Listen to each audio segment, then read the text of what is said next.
अस्सलाम वालेकुम अज़ीज़ तुलबा व तालिबात, मैं हूँ सैयद अरसलान बुखारी, आपका केमिस्ट्री का टीचर। बच्चों, आज हम एक नया बाब शुरू करने जा रहे हैं, बाब नंबर 15, जिसका ताल्लुक एनवायरमेंटल केमिस्ट्री के साथ है और हम इसमें सिर्फ पानी की तफसील को पढ़ेंगे। इस बाब में हम देखेंगे कि पानी की अहमियत क्या है, हमारे माहौल में पानी कहाँ कहाँ और किन किन हालतों में पाया जाता है, पानी से मुतल्लिक किस तरह की पोल्यूशन पैदा होती है और फिर हमें उसका हल किस तरीके से निकालना है। तो चलते हैं बोर्ड की तरफ और आपको देते हैं आज के लेक्चर का तारुफ। जी तो अज़ीज़ तलबा तालिबात, जैसे आपको मैंने बताया कि आज हम जो चैप्टर या बाब शुरू करने जा रहे हैं वो है बाब नंबर 15, जिसका नाम है पानी। तो चलते हैं तारुफ की तरफ। मैं आपको बताता हूँ कि इस बाब में हमने क्या पढ़ना है और फिर ये देखेंगे कि हमारा इसमें किन चीज़ों के साथ ताल्लुक़ पड़ेगा। बच्चों, इससे पिछला ही जो बाब हमने पढ़ा था तो मैंने आपको बताया था कि हमारे पूरे माहौल को हमने 4 हिस्सों में तकसीम कर दिया है। ठीक है, अब वो 4 हिस्से कौन से हैं मैं उनको यहाँ पे समझाता हूँ। हमारा जो माहौल है,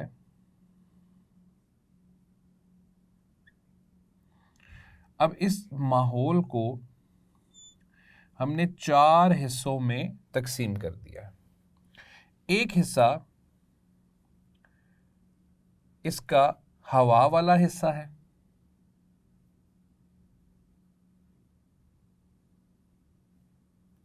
और इस हवा वाले हिस्से को हमने पिछले ही बाब में पढ़ा है और इस हवा वाले हिस्से को हमने नाम दिया एटमॉस्फेयर। तो ये हमारा एटमॉस्फेयर है।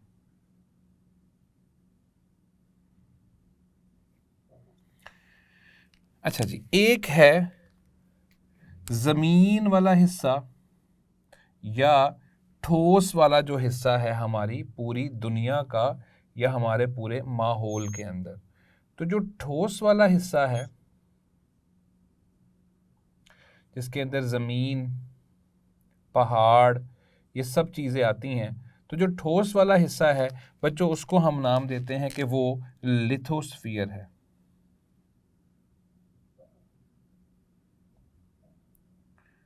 और लिथोस्फीयर की तफसील जो है वो आप बड़ी क्लासेस में जाकर पढ़ेंगे।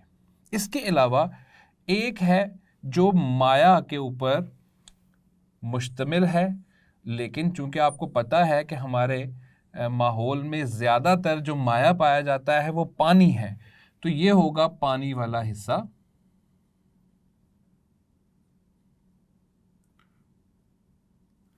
और पानी वाले हिस्से को हम नाम देते हैं कि वो है हाइड्रोस्फीयर।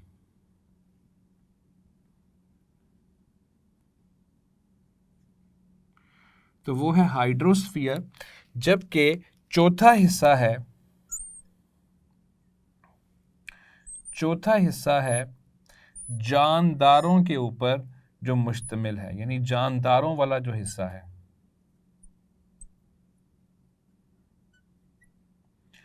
तो ये जानदारों वाला हिस्सा है जिसके अंदर पौधे और जानवर बशमूल इंसान पाए जाते हैं और इसको नाम दिया जाता है कि ये बायोस्फीयर है।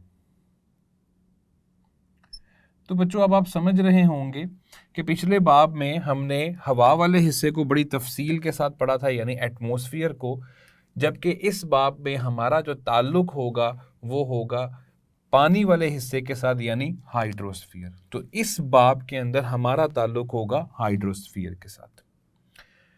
तो बच्चों, पिछले बाब में हमने माहौल का एक हिस्सा, एक जुज़ पढ़ा था, यानी एटमॉस्फेयर, जबकि इस बाब में हम हमारे माहौल का दूसरा जुज़ पढ़ेंगे जिसका नाम है पानी या हाइड्रोस्फीयर। अब अगर हम पानी की बात करें तो पानी के बारे में याद रखिएगा कि पानी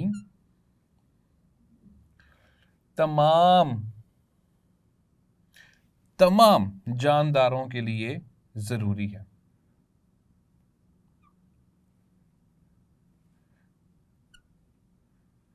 और बच्चों, इसमें आपने ये बात जहन में रखनी है कि ये एजाज़ सिर्फ पानी को ही हासिल है कि वो तमाम जानदारों के ज़िंदा रहने के लिए ज़रूरी है।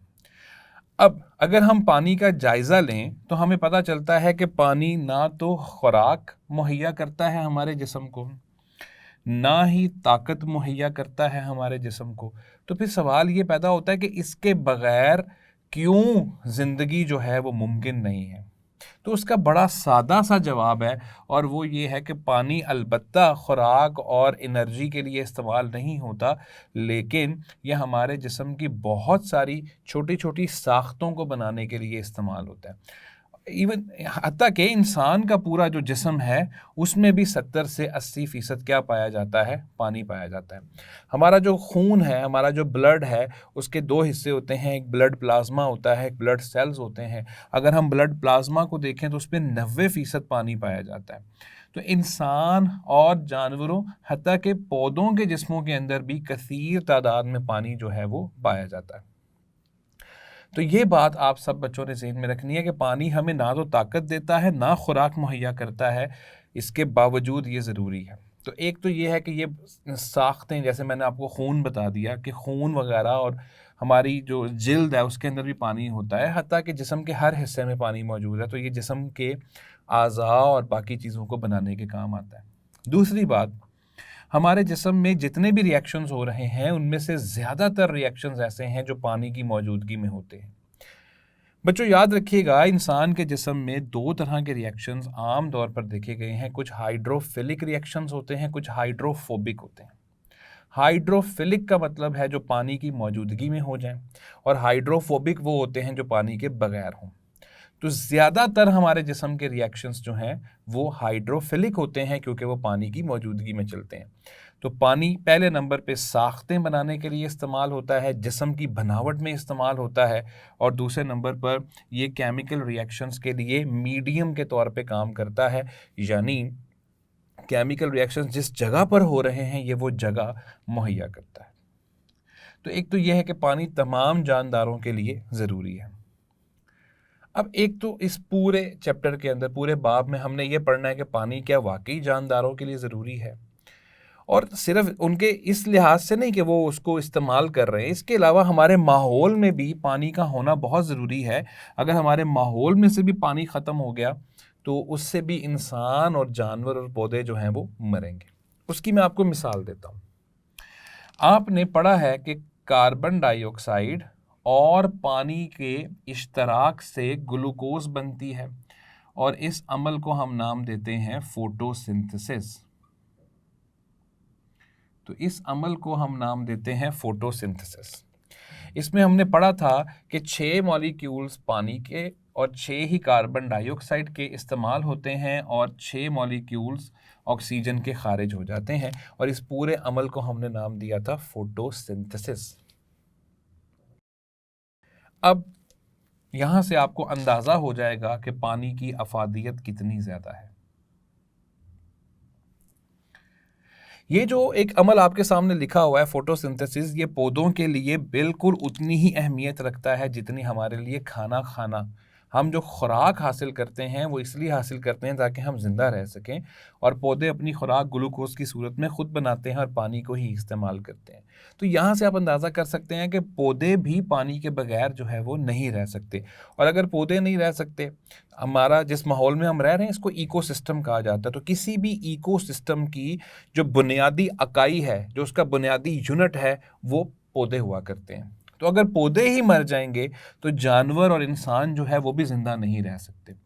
तो याद रखिएगा, पानी जब ख़त्म होता है, या पानी अगर ख़त्म हो जाता है, तो उससे पूरी दुनिया जो है वो मुतासिर हो जाएगी।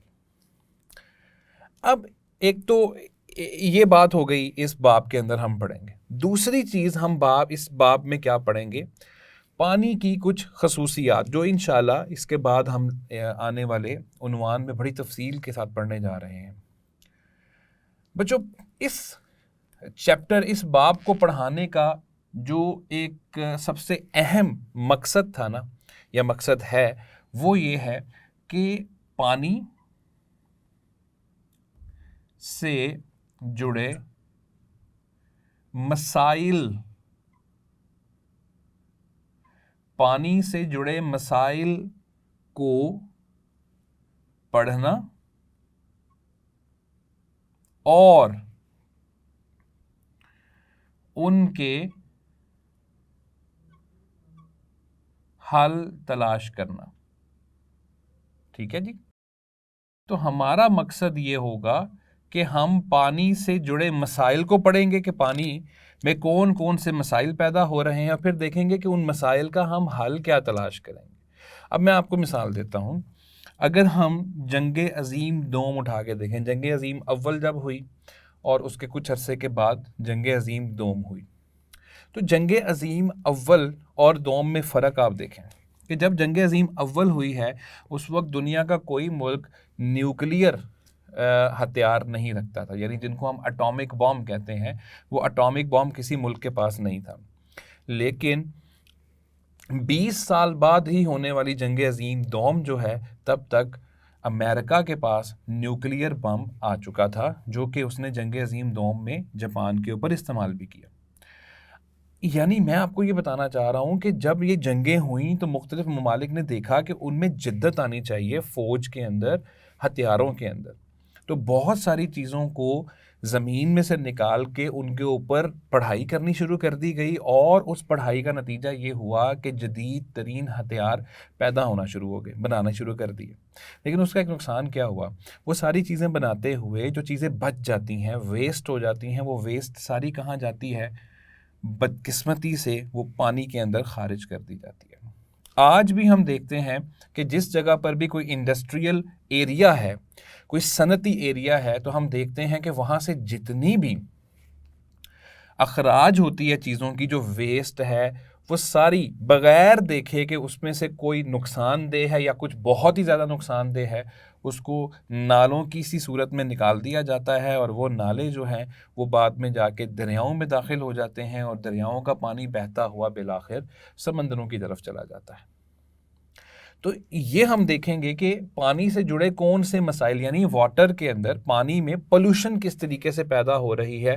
और याद रखिएगा, इसका बाकायदा जो आगाज़ देखा गया है वो जंग अज़ीम अव्वल और दोम के बाद देखा गया, क्योंकि उसके बाद एक नया वक्त शुरू हुआ, हमने बहुत सारी चीज़ों को बनाना शुरू कर दिया। ज़ाहिर है कई एक मुल्क तबाह हुए थे, उन्होंने दोबारा अपनी मुआशी हालत को खड़ा करना था, तो उसके लिए उन्होंने ज़्यादा से ज़्यादा सनतें लगाईं, दिन रात काम करना शुरू किया। लेकिन उस नतीजे से, उसका नतीजा ये हुआ कि पानी की पोल्यूशन जो है वो हद से ज़्यादा बढ़ने लग गई।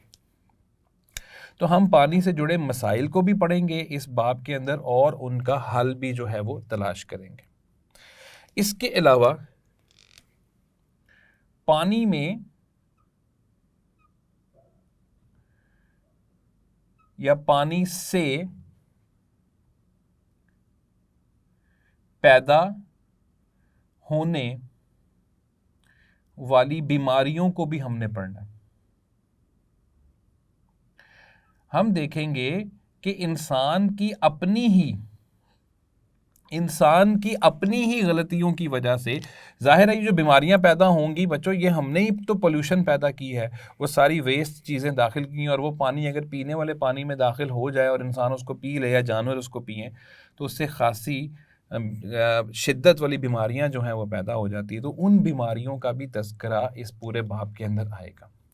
तो बच्चों, इस बाब के अंदर ये 3 अहम चीज़ें हैं जिनको हमने पढ़ना है कि पानी की इतनी अहमियत क्यों है। सबसे पहले हम ये पढ़ेंगे, फिर देखेंगे कि पानी में पोल्यूशन वगैरह किस तरीके से पैदा होती है, फिर उसके असरात हमारे ऊपर क्या मुरतब हो रहे हैं और हमने उनको हल कैसे करना है, और एंड पे पानी के वजह से पैदा होने वाली जो बीमारियां हैं हम उनका जिक्र करेंगे। लेकिन इस सारी चीज़ को पढ़ने से पहले हमें ये पता होना चाहिए कि पानी का वकू कहाँ पर है, यानी हमारी दुनिया में पानी हमें कहाँ कहाँ पे और किन किन हालतों में मिलता है। इसमें एक बात ज़हन में रखिएगा कि हमारे ज़मीन में 71% जो रकबा है वो पानी पर मुश्तमिल है। तो दुनिया का 71% रकबा पानी पर मुश्तमिल है। यानी आप अंदाज़ा कर लीजिए कि जो खुश्की वाला हिस्सा है वो सिर्फ 29% है जिसके ऊपर हम रह रहे हैं। 71% रकबा पानी पर मुश्तमिल है। यहाँ पर बहुत सारे बच्चे सोचते हैं कि शायद पानी की मिकदार बाकी चीज़ों से यानी हवा या सॉलिड से ज़्यादा होगी, ऐसी बात नहीं है। पानी की मिकदार हवा से भी कम है, लेकिन उसका फैलाव ज़्यादा है, यानी 71% रकबे के ऊपर वो फैल चुका हुआ है। तो पानी जो है वो 71%, ज़मीन के 71% रकबे के ऊपर फैल चुका है। अब पानी किन हालतों में पाया जाता है, हम उसको देख लेते हैं। पानी का याद रखिएगा, सबसे जो ज़्यादा इसकी मिकदार हमें नज़र आती है वो तो हमें समंदरी पानी की नज़र आती है। सबसे ज़्यादा समंदरी पानी जो है वो पाया जाता है, जो कि 96.5% है, जिसको आपकी किताब ने 97% लिखा हुआ है। तो ये सबसे बड़ा ज़रिया है पानी का, या आप यूं कह लें कि पानी जितना भी दुनिया में पाया जाता है उसमें से 97% पानी जो है वो समंदरी पानी की सी सूरत में है, यानी ये इस्तेमाल के काबिल नहीं है। तो 97% पानी जो बना है वो इस्तेमाल के काबिल नहीं है। लेकिन अभी हम पढ़ेंगे कि ये इस्तेमाल के काबिल कैसे हो जाता है। अलबत्ता अभी आप जहन में रखें, क्योंकि समंदर के पानी में बहुत सारी नमकियात हल हो चुकी होती हैं, वो इतनी ज़्यादा उसमें मिनरल्स हल हो चुके होते हैं कि वो हमारे पीने के लिए भी ठीक नहीं है, हमारे घरों में इस्तेमाल करने के लिए भी ठीक नहीं है, और उससे हम कपड़े वगैरह भी नहीं धो सकते हैं। ये सारी चीज़ें वहाँ पर हम नहीं कर सकते। इसके अलावा जो दूसरा बड़ा सोर्स है, जो दूसरी बड़ी एक आप कह लें कि जहाँ पे हमें पानी नज़र आता है, वो हमें नज़र आते हैं ग्लेशियर्स। ठीक है जी, तो वो हमें ग्लेशियर्स प्लस आइस कैप्स। अच्छा बच्चों, ये आइस कैप क्या है? पहाड़ों के ऊपर बर्फ पड़ी हुई आप सब बच्चों ने देखी होगी। तो जो पहाड़ों के ऊपर एक बर्फ की चादर देखते हैं कि ओढ़ी हुई है पहाड़ों के ऊपर, वो आइस कैप्स होते हैं। और ग्लेशियर बर्फ के टुकड़े हैं बड़े बड़े, जो मुख्तलिफ जगहों पर पाए जाते हैं। ज़्यादातर तो ये समंदर के अंदर देखे गए हैं, चूँकि आपको पता है कि बर्फ़ की सूरत में पानी की डेंसिटी कम हो जाती है, लिहाजा बर्फ़ ऊपर आ जाती है। तो ये ग्लेशियर जो हैं वो ऊपर होते हैं, सरफेस के सतह के, पानी की सतह पे। वो एक अलग बात है कि नीचे भी इनका अच्छा खासा एक हिस्सा होता है, लेकिन एक बहुत बड़ा हिस्सा हमें ऊपर भी नज़र आ रहा होता है। और ये बहुत सारे पहाड़ों के दरमियान में भी बने होते हैं। जाहिर है जिस जगह के ऊपर भी पानी इकट्ठा हुआ था और वहाँ का दर्जा हरारत बहुत हद तक गिर गया, तो जाहिर है वो पानी जम के बर्फ़ बन जाएगा, और जब वो जम के बर्फ़ बन जाएगा तो वो या ग्लेशियर की सूरत में आ जाएगा या आइस कैप की सूरत में आ जाएगा। जो दूसरा बड़ा ज़रिया है ग्लेशियर्स और आइस कैप है, यानी दूसरे नंबर पे समंदरी पानी के बाद दूसरे नंबर पे ग्लेशियर और आइस कैप की बारी आती है। और बच्चों याद रखिएगा, ये तकरीबन 2.1% है। यानी दुनिया में जितना भी पानी है उस सारे के सारे पानी का 97% तकरीबन आप लगा लीजिए कि वो समंदरी पानी की सूरत में है, और 2.1% जो है वो ग्लेशियर और आइस कैप्स की सूरत में पाया जाता है। जबकि अगर हम मॉडर्न लेटेस्ट रिसर्च उठा के देखें तो ये जो नंबर हमें दिया जा रहा है 2.1, ये दुरुस्त साबित नहीं होता। ये तकरीबन 1.7 लेटेस्ट सर्वे के मुताबिक मैं बता रहा हूँ, क्योंकि पिछले बाब में भी हम पढ़कर आए हैं कि ग्लेशियर्स और आइस कैप्स ग्लोबल वार्मिंग की वजह से क्या हो रहे हैं, पिघल रहे हैं। तो इनकी अमाउंट, इनकी मिकदार, इनकी परसेंटेज कम होती चली जा रही है। तो ये 2.1% अब नहीं रहे हैं, लेटेस्ट सर्वे के मुताबिक ये 1.7% की सूरत में रह गए हैं। तीसरा जो चीज़ है वो है जी, जो पानी हम पीने के लिए इस्तेमाल करते हैं, जिसको अंडरग्राउंड वाटर कहा जाता है, यानी ज़ेरे ज़मीन पानी।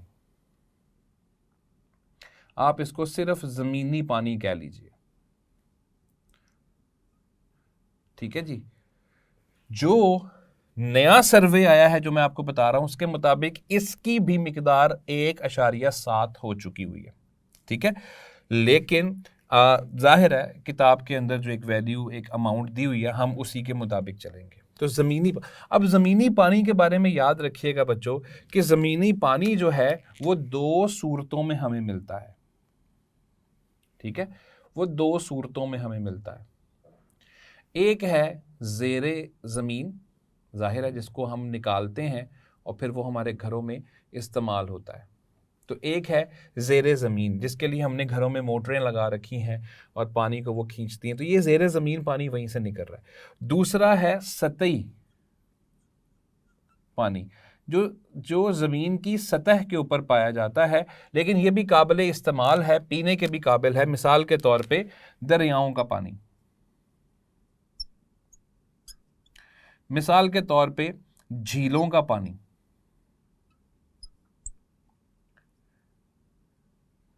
मिसाल के तौर पे नदियों का पानी। और ये बात आपने ज़हन में रखनी है बच्चों कि इनका भी जो जरिया है ना पीछे से, वो आमतौर पे ग्लेशियर और आइस कैप है। ग्लेशियर्स और आइस कैप्स पिघलते हैं, पहाड़ों के ऊपर जो बर्फ़ पड़ी होती है आइस कैप की सूरत में, वही पिघलती है, उसी से पानी बनता है, वही पानी बहता हुआ आगे दरियाओं में आता है, दरियाओं से छोटी छोटी नदियाँ और झीलें जो हैं वो बनती हैं। तो ये सारा पानी जो है वो असल में ग्लेशियर और आइस कैप से ही आ रहा है। इसके अलावा एक बहुत कम मिकदार में पानी हमारी आबो हवा के अंदर मौजूद है, और अगर देखा जाए तो तकरीबन 0.001% पानी बुखारात की सूरत में पाया जाता है।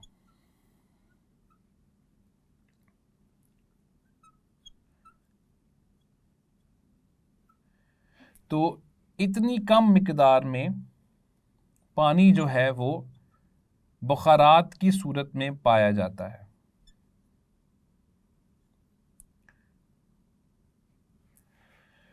और मैंने आपका यही पॉइंट गलत साबित करना है कि इतनी कम मिकदार, ये कम मिकदार हरगिज़ नहीं है। 0.001% मिकदार काफ़ी ज़्यादा है। तो अंदाज़ा कीजिए कि ये जो 2.1% है, या ज़मीनी पानी 1.7% है, और फिर समंदरी पानी 97% है, ये कितना ज़्यादा होगा। इसका अंदाज़ा आप यहाँ से कर सकते हैं कि ये जो बुखारात की सूरत में पानी पाया जा रहा है 0.001%, ये बादलों की सूरत में भी होता है, हमारी हवा की सूरत में भी होता है, फॉग जो बनती है उसके अंदर भी पानी होता है। ये सारा को मिला के बताया जा रहा है। तो बादलों के अंदर कम मिकदार में पानी नहीं होता, बादल अच्छी खासी मिकदार में पानी रखते हैं।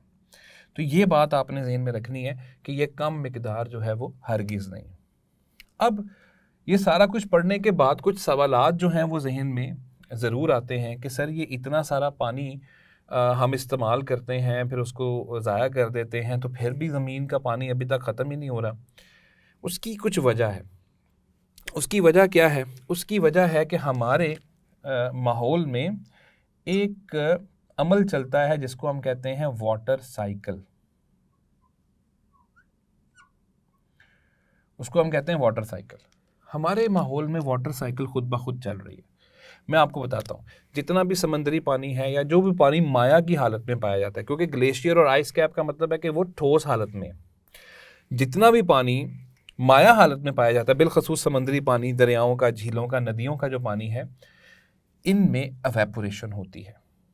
ठीक है बच्चों, इनमें क्या होती है? एवेपोरेशन। वाटर साइकिल के दो ही ज़्यादातर बड़े हिस्से हैं। इसमें पहला है एवेपोरेशन, यानी पानी के बुखारात बनना। अच्छा, वो बुखारात क्या करेंगे? वो बुखारात ऊपर जाके इकट्ठे होंगे, और जब वो ऊपर जाके इकट्ठे होंगे तो वो किस सूरत में आ जाएंगे?